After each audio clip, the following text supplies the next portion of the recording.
Cast away on a desert island with only a 10-year-old tablet for company, which 5 films would you download to take with you? Today, in part 3 of Desert Island Downloads, I asked that very question to co-host Damien Hicks. Superman.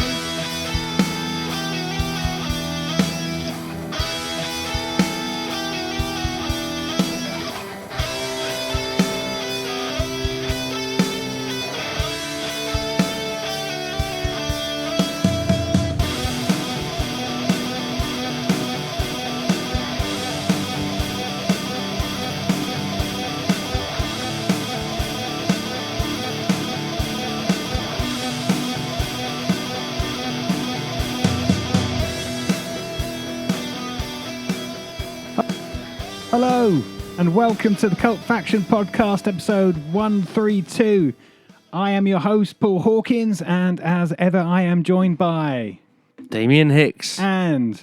Brett Summers. That's right, so, as previously mentioned, with the silly season closing in on us, maybe finished now. Doesn't matter. Now that it's finished, we've got no money, so we've had to save some money and energy by turning off our spotlight for a few weeks, and instead we've decided to dedicate 3 episodes with one simple question. As mentioned, to be cast away a desert island with nothing else but a tablet. Well, hopefully some food and water as well. But you got to find that yourself. Bloody hell, this is a real trial. But the tablet, because it's old, can only hold 5 films. So, which would you take? And this week, we're asking that question to Damien. It's me. It is you. It's my turn. You are Damien. Indeed I am. So, I've tackled this with a very similar vein in which you tackled it, Paul, last week or the week before, whatever it was. There's no secret. We're recording on the same night, but we're trying to keep consistency in our cadence. Yeah, in the same vein that you have, which is films that I have watched continuously, will always watch if they come on the TV, or just hold a special place in my heart that I know that I can just watch them over and over again and not be bored. It'll take me somewhere. Like a desert island. Like a desert island, but yeah, it'll take me back home. So there's no pretense. There's no I'm the coolest dude on the block nonsense. It's an interesting one for me, because in my head, I think I've got some of the ones that you will take. But as I said, it's the ones that you constantly will watch, and that may be different to the ones that I think that you've put on your list. Fair enough. So these are in no particular order, and I'm going to get the obvious one out of the way first. Which John Cusack film will it be? I don't know. To be fair, I've never actually...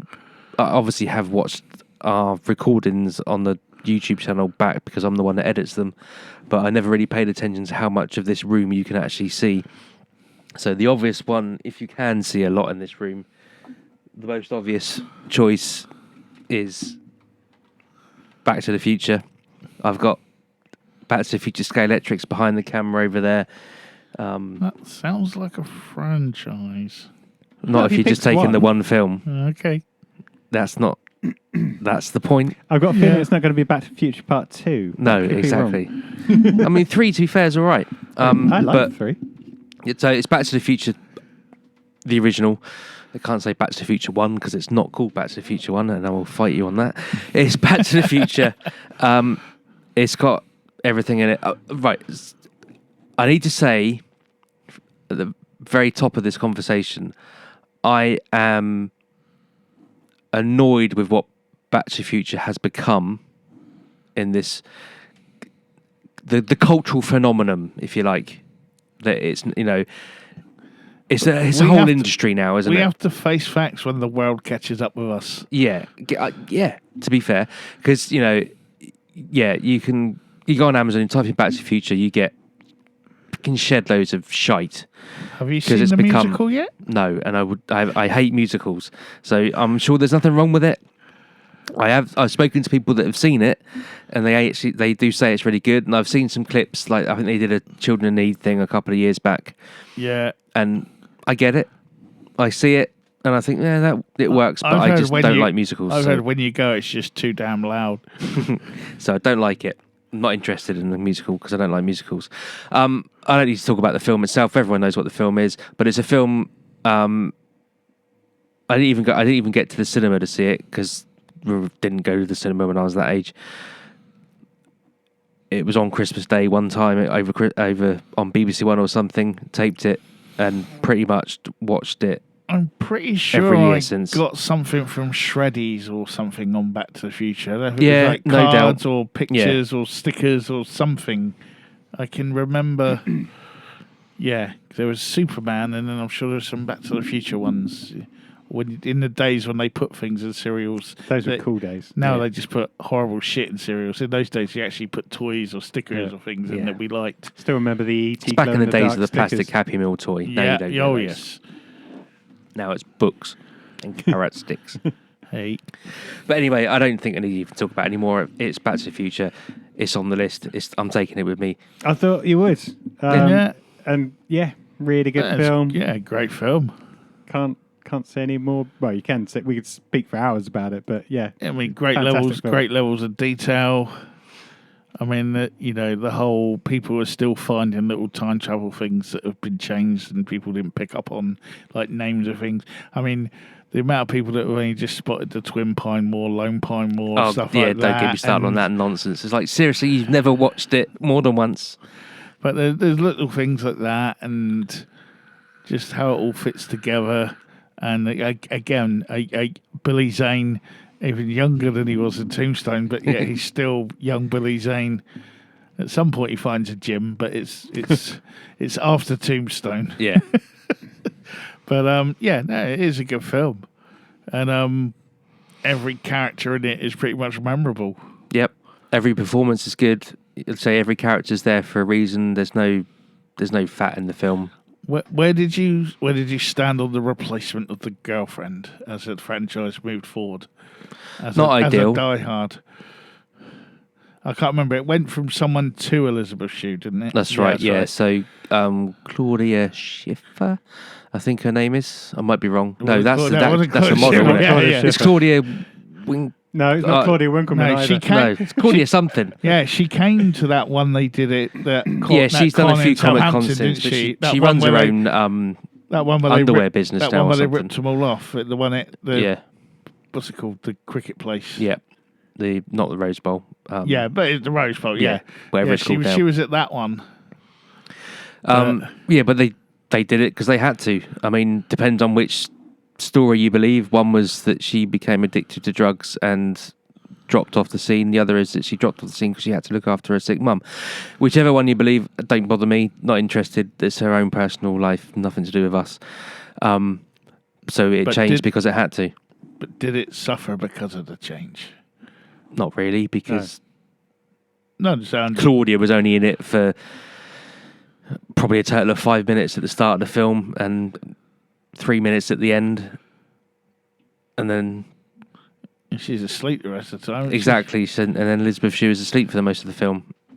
And, they've said in the past, if they knew they were going to make more than one film, they wouldn't have even had her at the end of the film anyway, because it made a complication for the next one. One. They had to invent the sleep algorithm generator just to get her to go to sleep.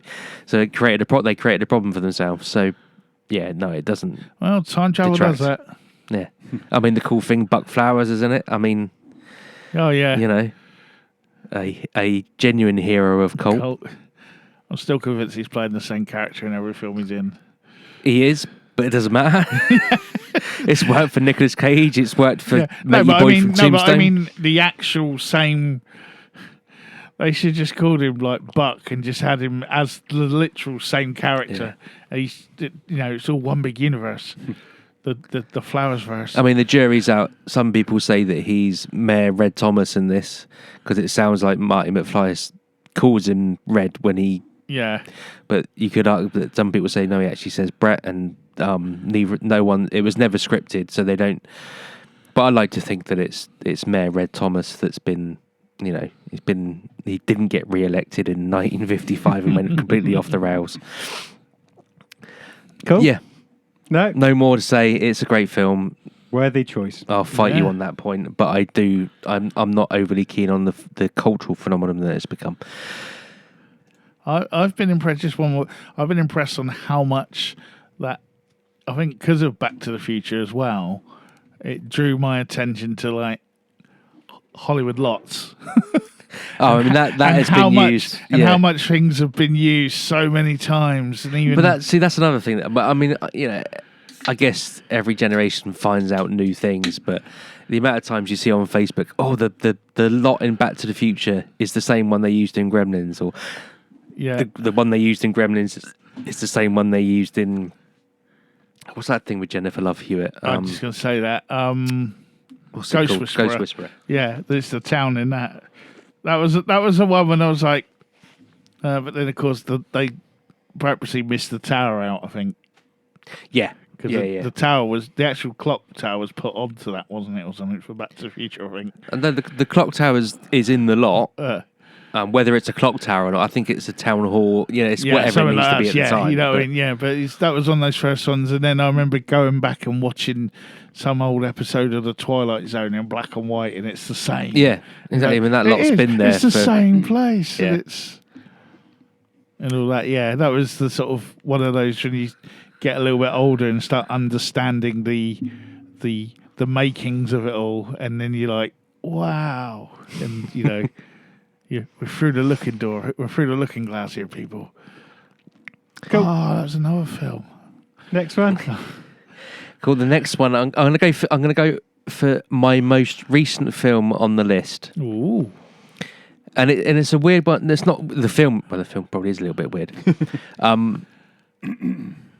I've put it on there because I've only seen this film twice, and I loved it so much the first time I saw it that I obviously watched it again. But that means that The Greasy Strangler. being stuck on a desert island means I would get to watch this more, and that's Psycho Gorman. I knew you were going to say that. Okay. Yeah. Good I film. said it at the time, and it's the best 80s movie made since 1989.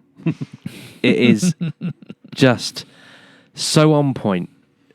It's got montages, it's got crazy monster effects, it's got brilliant visual, what do you call them? It's not CGI, what's the word I'm looking for? Practical effects, yeah. Great practical effects. And it's got an annoying kid who actually is annoying throughout the whole film, but has to be annoying because otherwise the film doesn't work. And she just plays it perfectly. Yeah. It's a great film. At one point, don't they kill a kid who's annoying? I can't. I've only seen it twice. They do something to him, and they actually. Oh no! There's a kid that He's turns into a transformed. blob. Yeah, and then he stays a blob. Yeah, they don't ever reset him or make everything right at the end. And at the end, he's sat around the table with his parents, and they don't even notice. It's just, it's perfect. It's a brilliant film. No, it's a good So I've film. only seen it twice, so there's not a lot I can talk about. I remember enjoying it. It's brilliant. And I know the directors, we looked, I think we may have seen the trailer and talked about that. He's got another one coming out soon. There is the little Psycho Gorman 2 is happening, but it's problematic. No, he made another one. he's made a new film right. with little monster dude. Fred Savage. It does look a bit like Fred Savage, but I don't think we're allowed to mention Fred Savage anymore. Are we not? What's he I done? think Fred Savage lives with Greg Wallace now. Oh, okay. Anyway. Yeah. So Don't need to worry about that's that a film good that we're not choice worried and about. quite a modern one as well. So, Exactly. yeah. It Well is the done. newest film on my list. I think No, the newest it's film cool. on my list was 1993. Yeah, that's true. So to be fair, Oh, no, I'm doing oh, all yeah. right. Okay, I'm going to go next. Stir Crazy. I had a feeling you might do that. And that's just because growing up, and we haven't done Spotlight on Stir Crazy, have we? We've done, No, we did. We will. which is not quite on the same level. We've talked about a lot. We've definitely talked yeah. about it. We talked about it when we did the Spotlight or the career of Erlen. That's all. Erlen van Leef de Jude. That's the fella. Yeah. So I've probably said all this before if you're a long time listener, but Stir Crazy, me and my brother were taken to the video shop some point in the early 80s, just saw the cover of two blokes dressed as chickens and thought, that's going to be funny. And we were not wrong. And both me and my brother loved it so much, we pestered my parents to go and buy the film, which was unheard of in the early 80s, to go and buy a VHS. It was in our house anyway. That was not the done thing. And watched it continuously. And there are so many performances in that, and so many comedic scenes just that out of context make no sense, but they're just hilarious. Don't they? Yeah, basically their plan to escape prison is to escape during the rodeo, because it turns out that Gene Wilder's character can ride a bull. Really good at rodeo. Yeah. It's like they put him on there as a punishment originally to make him stop being a twat, and he's just like, oh, this is fun. Can you speed it up? And he's just like, they're just in awe of how well he can ride the mechanical bull. So they hatch a plan to escape via the rodeo. They got some gambling thing with the other prisons, haven't they, or something? The guards have. It's coming back now. Yeah. But there's just so many comedic elements to that film, and I've not really researched it, but to this day I don't know how much was ad-libbed, how much was scripted. But when they're trying to break Gene Wilder and Richard Pryor by not giving them any food and water and stuff, and they make it back to their cell, and he's just going, pillow. And just, even so now, if I was to go to my brother's house now and just knock on the door and go, pillow, he'd piss himself like. He wouldn't be annoyed that it's 10 to 11 at night, and I just think it's brilliant. It's of all the films that they've done together, it has to be the best, I think. It's not Bullet Train, is it? Silver Streak. Silver Streak. I was just going to say, the one I always loved, I always liked that one. The one I always loved was Silver Streak as a kid. All I remember is it's got Patrick McGowan in it. Or McGowan, yes, I said. Yeah. The prisoner and all that. But I can't really remember much about it now. But I know I'd recorded it on video off the telly at some point, and I know there was some big dude in it. I think there was like an old wrestler in it or something as well, with one of the like the thugs. Yeah. But I can't remember. I was going to say maybe it's one we could revisit at some point if it's on there. But it's always the one that gets forgotten as well. And I'm definitely. I think it's superior to. I'm sure it's definitely better. Don't look now. I'm sure it's better than See No Evil, Hear No Evil, because that was trash, really, wasn't it? I mean, there's some funny bits in there. Yeah, they're good, but as a film itself, I mean, they're both, they're very talented people, but this was clearly it was the Second Coming album, wasn't it? There's some nice bits in it, but as a whole, it was a bit overly done and a bit not what we wanted. But cool. But yeah, worthy choice to bring in the Stone Roses as a comparison. I don't know where that came from, but yeah, cool. But yeah, good choice. Next, we're gonna go for The Fog. There's something in The Fog. I have been trying to get Kate to watch this show. I've got it recorded on the Skybox. So obviously the original, not the early 2000s remake, which again actually isn't that bad, to be fair, but. Not the original. This is to me anyway, is a perfect way of doing creeping, foreboding horror. Because yes, I mean, obviously there's deaths and stuff at the start, quite early on, but it's not. None of it's over the top. It's not stupid teenagers getting trapped in stupid situations, and what it almost kind of harks back to your M.R. James and yeah, and you get your small town America as well. You get your it's a Stephen Kingy kind of thing going on. You get the lady, the radio, Annette, what's her face, Mrs. John Carpenter on the radio. Yeah. You get the different people around the town and all that sort of stuff. But there's a it's not just some random killer, or it's not just some. you know, as much as the Elm Street ones are good because they do have a backstory, the backstory is still pretty light. The reason for them coming back 200, is it 200? It is 200 years later, is the whole shipwreck and they took their gold and all that. Yeah. There's a whole, like I said, it is almost an old school ghost story. Just brilliant. And the autopsy, it's not necessarily an autopsy, but the scene in the morgue is great when it just lifts up. And one of the main reasons I've chosen it is because it will always remind me, again, when we were kids, at an age we shouldn't have been watching it. It was me, my mum and brother were watching it. My dad was probably at work. We were watching it, and we literally had at the door. We shat ourselves. No one wanted to answer the door. It was like, I'm not, no. And we had to, I think it was my brother in the end, peeked out the window, and it was my uncle or something returning something they'd borrowed. But it was almost as if he'd been looking through the window, thought, they're watching the fog, and it's the right point to knock on the door. But just so well timed. So again, that, you know, as I said at the top of this, I'm choosing these films aren't. I mean, these are good films, but they're not necessarily chosen on the and merit also, of you got the directing. sci-fi, you got the comedy, you got horror. There's everything in this. Yeah. Cool. It is a great film, and probably one of the few John Carpenter films where there's actually an ending. And it's not some weird cliffhangery kind of, and then there it all resolves. Yeah. Yep. It resolves in the church, doesn't it? Yeah, oh, yes, it does. Yeah. Yeah, it's a childhood memory for me. It just always reminds me of that time I saw a priest get viciously murdered by a pirate. It's just like, oh yeah, it reminds me of the fog. But just brilliant film. Well, at least we want to. God, I've rattled through these, haven't we? Cool. Good. Is that all 5? No, we've got one more left, I said, bloody hell. and that is, The wrong trousers. No.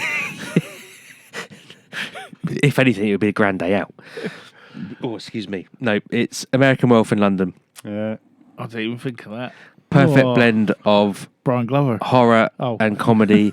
Well, yeah, it's And got the Brian perfect blend Glover of in it. It's Brian got, Glover. you know, telling them one of the worst jokes ever, but delivered perfectly.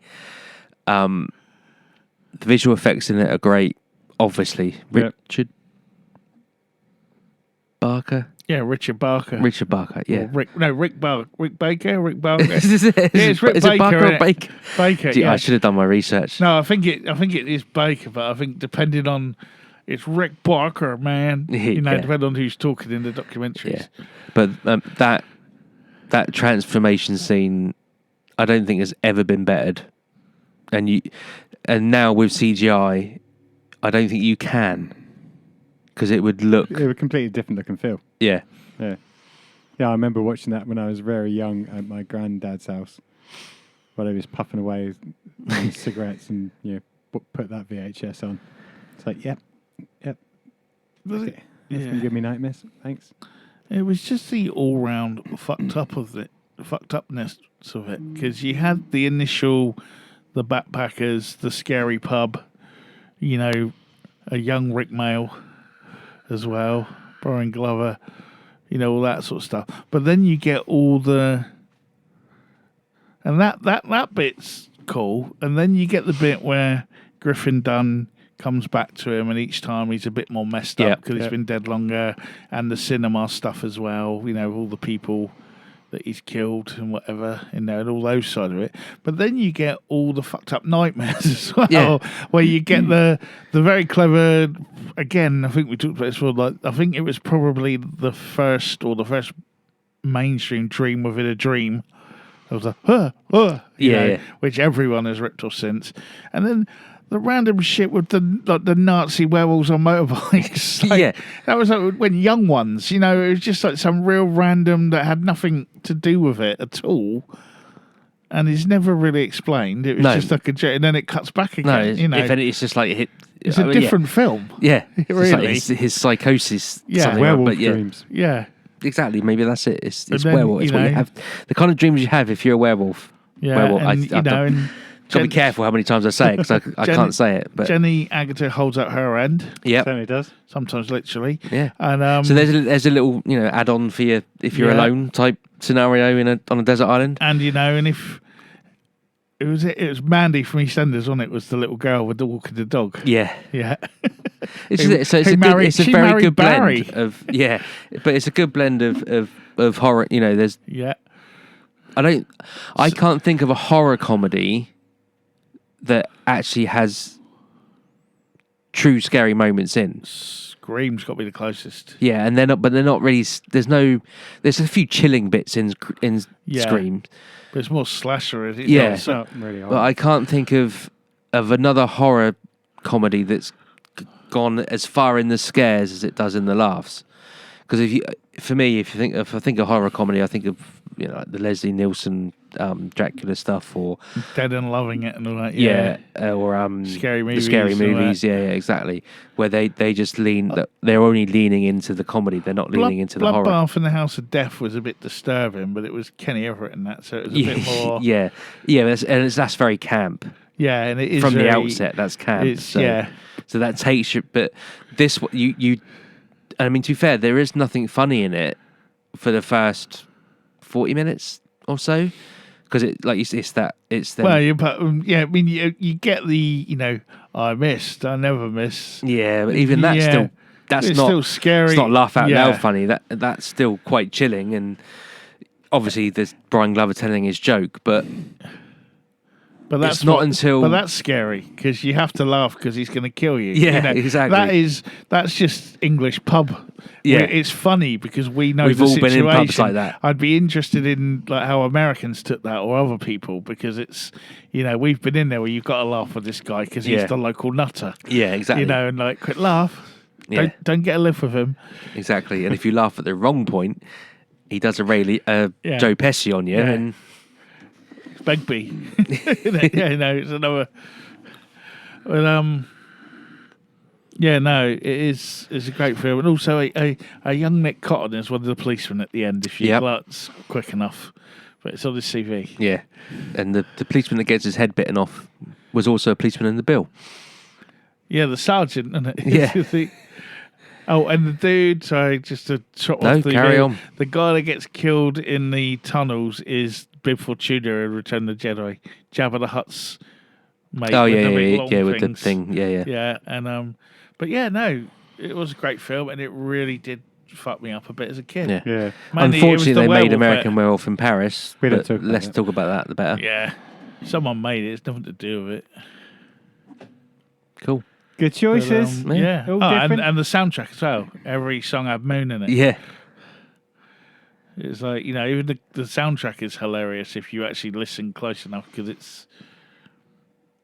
I didn't put Fright Night down. Too late. I Too late know. now. You can't even mention your honourable mentions because Oh yeah, no, not your it's episode. done now. But that Did you just have any reminded me of honorary- it with the soundtrack. I do. Let's go through your honorary mentions Just then. a few because I wasn't going to do it, and then I just thought of it whilst we were doing the Yeah. other recordings. So SFX, the Oh, Brian Brown. Brian Brown with when FX he's fighting with Murder the by clown. Illusion. Yeah, Yeah. love that. Great. I forgot about that film. Yeah, They Live, which I took off my list because you had it on your list Yeah. in your first episode. Bill and Ted's Excellent adventure. Excellent Adventure, the original. They came off and on my list. That Yeah, same here actually. And lastly, but there could have been so many more. But Ruthless People, the Judge Reinhold and That's when they kidnapped Bette Midler. they innit? kidnapped Bette Oh, Midler. yeah, Danny yeah. DeVito. Danny DeVito is the obnoxious husband who wants her gone anyway. Yeah, because he won't pay the kidnap fee. Will yeah, he? And all that. just- Yeah. It's a kind of screwball slapstick, just very funny. Touchstone Pictures present. I think that's Yeah. the first Touchstone when I'd seen. Like, oh, that's a film company. But yeah, that's it. That's good. I could go on, but I won't. No, cool. Good choices. So that's Yeah. it for our time on a desert island with our disc.